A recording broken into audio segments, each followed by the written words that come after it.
Warzone 2, a full-blown sequel to Warzone, is expected in 2023, according to Jason Schreier, writing for Bloomberg. His article was really about the contract that's been signed between Activision and PlayStation about the future Call of Duty games. So this is something that comes from before the Xbox Activision deal. It's nothing really to do with that, it's just about Activision saying, okay, we're going to put out these games on PlayStation. And they mentioned Call of Duty 2022, which is going to be made by Infinity Ward, and then Call of Duty 2023, which is going to be made by Treyarch, and then also Warzone 2 in 2023. So first of all, 2023 as a date. I'm going to assume that that means March of 2023. That would be 3 years after Warzone originally came out. So if you remember, Modern Warfare 2019 came out, and then in 2020, in March, that's when Warzone released. It didn't come out with the game. And Warzone will be 3 years old in 2023, and the next game is another Infinity game, the 2022 Call of Duty, so it makes sense if that game releases, October, November of this year, and then Warzone 2 comes out in March of the following year.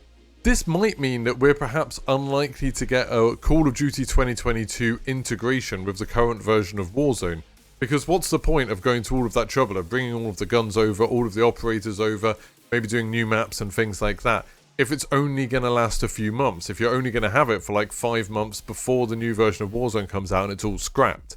Unless Warzone 1 isn't going anywhere. So I think this is quite likely that Warzone could carry on as it is. There's still plenty of people who are still on PlayStation 4 or Xbox One. The current gen is having real production issues, and that doesn't seem to be easing up that much at the moment. I wouldn't be surprised if they kept Warzone going, if they kept the servers going, kept the maps going, so you'd still have Caldera and Rebirth, and maybe even bringing back Verdansk. You'd still have all of your microtransactions, all of your weapon unlocks, all of that stuff would still be available if you want to play Warzone 1 as a separate app. And this isn't something that unusual for Call of Duty. This is what happens with every year's release. There's still people playing Black Ops Cold War, there's still people playing Modern Warfare 2019, there's still people playing games from before, there's still people playing Black Ops 4 and Blackout. Those games are still supported, the servers are still on, there's still dedicated servers for them, all of that kind of stuff still works. So I wouldn't be surprised to see Warzone carrying on as kind of the last gen version that people could still play if they want to. This could mean that Call of Duty 2022 might be the last cross-gen Call of Duty. So I'm still fully expecting it to come out on Xbox One and PlayStation 4 and maybe integrate into Warzone 1, so still integrate with like the Battle Pass and the operators and maybe the weapons and stuff like that. But then maybe it might also integrate in some way into Warzone 2. So imagine Warzone 2 releases in 2023, early on in March sometime, and it starts completely fresh. They could have a new engine built from the ground up just for Warzone. As far as I know, Warzone is the big moneymaker for Call of Duty now. So it makes sense that they would use Warzone as the platform to build everything on, and then everything else could kind of be a spin-off. Because I'm assuming whatever engine they created for Warzone, they could then use and adapt for multiplayer games or for zombies or things like that. Then I think Warzone 2 might give up on the integration we've seen up till now. Up till now, every year, Warzone's gone through quite a radical shift where they've brought in a load of new weapons, they've brought in a load of new operators, and it's never kind of worked. It's never felt like it's been done because that's what makes sense for Warzone. It's always felt like it's kind of been done because they want to try and push you to go buy the annual release. That they kind of want to split their attention between Warzone and the main games. And I think that might end.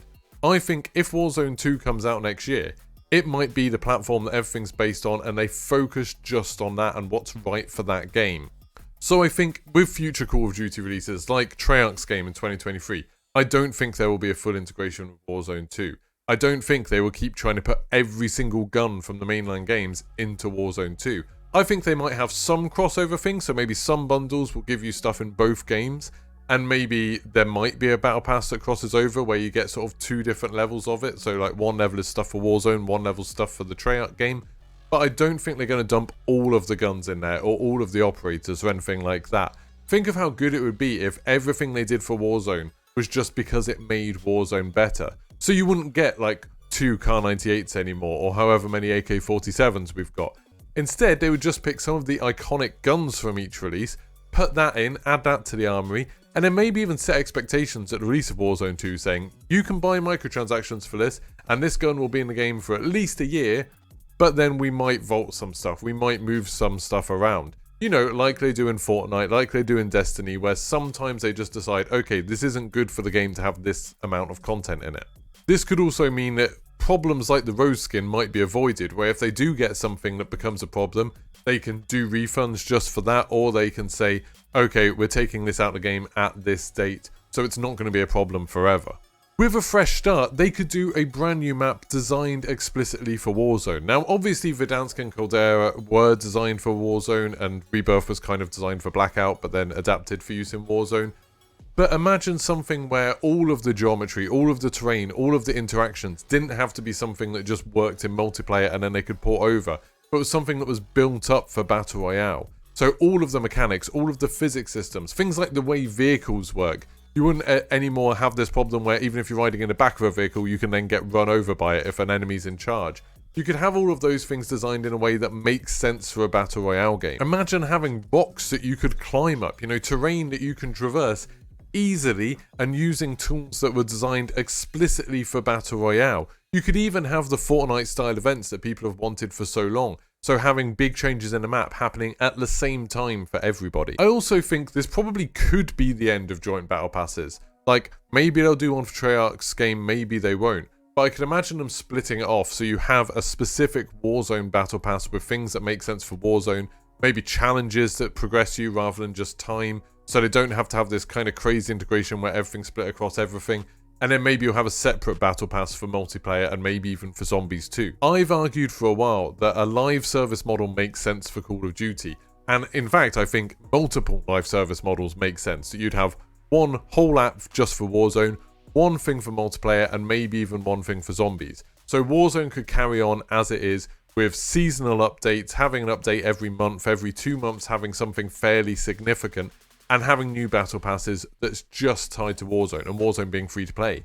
Then, rather than having the yearly releases, they could just have Call of Duty Online or Call of Duty Multiplayer. They've experimented with that in different regions where you just have a Call of Duty thing, like Call of Duty Mobile, where you don't have to have it tied to one game. You just have the best maps. You just have some different sets of weapons, and you can change those things in and out, and maybe have different developers work on it sometimes. But it means functions like clans or ranked modes and statistics and things like that wouldn't have to be reinvented every single year. Instead, they could carry on and you'd just get new maps, you'd just get new weapons, new modes and things like that, added something that was stable and people could progress in year after year. I think you could do something similar for zombies, but I think it's more likely they might go down the route of something like Zombies Chronicles. So if they did a live service model, maybe it would be built around Outbreak, and having Outbreak constantly, you know, new maps being added to it and things like that. I think that worked well, and a lot of casual Zombies fans really loved it. And then maybe occasionally throw in a round-based map when one's ready. Or you could go to a model of like Zombies Chronicles, where every few years you get a pack where you get some old maps, you get a few new maps, and it runs like that. Maybe that could be not a live service model, maybe that could just be something you buy. To be honest, I think campaigns will be gone. I think after Treyarch's game, I don't think we'll see another Call of Duty campaign. It hasn't really made sense to me for quite a few years why they keep making the campaigns. I think Black Ops 4 was fine without it, and yeah, the Modern Warfare 2019 campaign was okay with a couple of really good missions. The campaigns for Black Ops Cold War and Vanguard weren't that great, and you never really hear people talking that much about them. I think they probably spend the most money on campaigns out of any feature in the games, because think they've got all of the voice actors to hire, they've got to do all of the different cinematics, every level needs to be crafted like completely separately. It seems like an insane amount of work for something that a lot of people will blast through in 5 hours, then never think about again. And if it wasn't part of the game, they wouldn't even notice it. There's plenty of people who buy Call of Duty every year and never touch the campaign, which like surprises me because I always quite like playing through it straight away. But I wouldn't be surprised if from a business standpoint, they were just looking at them saying, this is an insane waste of money. We don't need to keep on doing this. Maybe even zombies could become the sort of almost replacement for campaign, where it's something that people can progress through, a story, something that people could do solo if they wanted. That would make a lot more sense to me, because it's something that's I imagine there's a much bigger community that loves the zombies mode than there is that loves the campaign. Plus, all of this makes sense with Game Pass. All of this works perfectly with the idea that if you're on an Xbox console, you get all of the battle passes and stuff included, and then they're just making money from Game Pass subscriptions and from microtransactions. If you're playing on PlayStation, or you're playing on PC maybe, although PC Game Pass exists, so you could do that on there. If you're playing on PlayStation, maybe you would need to buy the battle passes to access some of the new stuff. Maybe you would need to pay some sort of like subscription fee to access Call of Duty. Maybe even they'll bring over some form of Xbox Game Pass on PlayStation, so it's like, okay, you have to have this subscription to access Call of Duty, but you can play it on PlayStation. Maybe something like that will work. I think with Game Pass, the annual game model doesn't work as well, because obviously you're missing out on all of those people paying 60 quid or 70 quid just for one game. But if you're constantly giving something that they can spend money on battle passes or microtransactions, that makes a lot more sense. So let me know in the comments what you think about this. What do you think Warzone 2 is going to be like? And I'd quite like to do a video in the near future where we talk about different ideas from the comments. So maybe I'll pick out 5 or 6 ideas from the comments and then discuss those, what the pros and cons of each one would be. That'd be really cool. So if you want to get featured in that, let me know in the comments, what do you think Warzone 2 is going to be like? Thank you very much for watching, and goodbye.